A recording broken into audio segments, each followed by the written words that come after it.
Just when you thought you were about to rule the world, you'd think being stuck would never be an option. Well, Empyreal made sure of that. What's up, y'all? It's your boy iPlugAndPlay. Today I will be giving my early impressions on a very interesting title that just launched. Not really a familiar title or an anticipated one, but it has surely been an eye-catcher if you have come across it. The title is called Empyreal.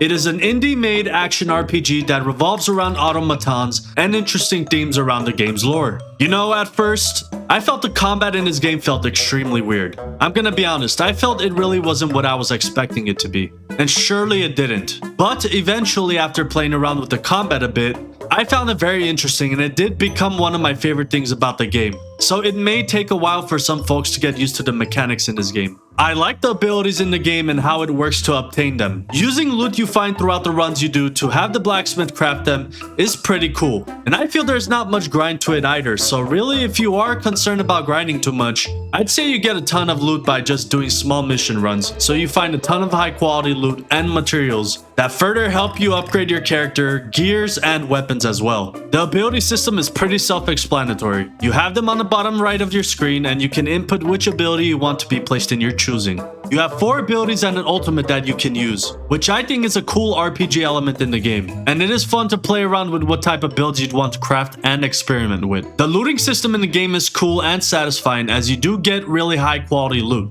if you do take your time in the runs and explore. Eventually, you'll run into treasures and fights that will help you obtain whatever you are looking for, whether it is to upgrade with the blacksmith or help with a quest. I also do love the hub's design a lot. I think it's cool, but there's some things that I feel may be a problem, and I'll get to that soon in the video, guys. Alright, the discussion of the hour. The boss fights. I think the boss designs in the game are cool and unique. However, the fights itself, I do appreciate the vision a ton. The amount of phases it includes in the health bar to defeat them, and having the bosses spawn in goons to help them out. Makes the game fights harder. I do love that and I appreciate it. I would have loved it if the bosses would actually position themselves where the arena is supposed to be. You know, the eye catcher which is in the middle. Obviously, the arena is big enough for a reason, right? There's no reason for the bosses to, you know, walk near the edge and stay there the entire fight only to missile you off the map and cost you to run.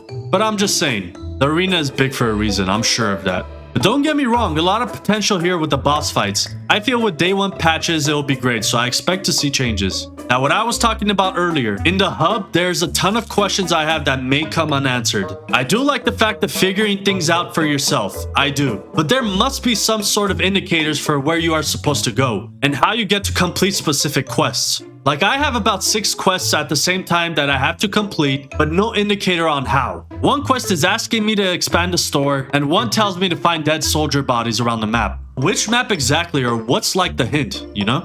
I feel a lot of casual RPG enjoyers would see this as confusing and underwhelming. So at least a hint or an indicator would be nice to have in the game, to make it less confusing. Overall though, I think the game is interesting and has a ton of potential with future patches and updates added to the game. The devs do seem passionate for what they are doing here, and I do like the game enough to support it and continue to play through. But can I recommend this game just yet to everyone? Now, I wouldn't want to question that. The good thing would be to say that yeah, it's cool, you should try it out. For the price they are offering, I think the game is great and fun to explore. But there are some stuff that can be added that would make the game better and much more playable. For now, I give this game a solid 7 out of 10. And I'm sure a ton of action RPG fans would love to play through Empyreal and have a great time. If you guys enjoyed this video, please like, comment your thoughts and opinions below, and subscribe to my channel for more future reviews like the one you just watched. I appreciate y'all for the support, and I'll see you in the next video.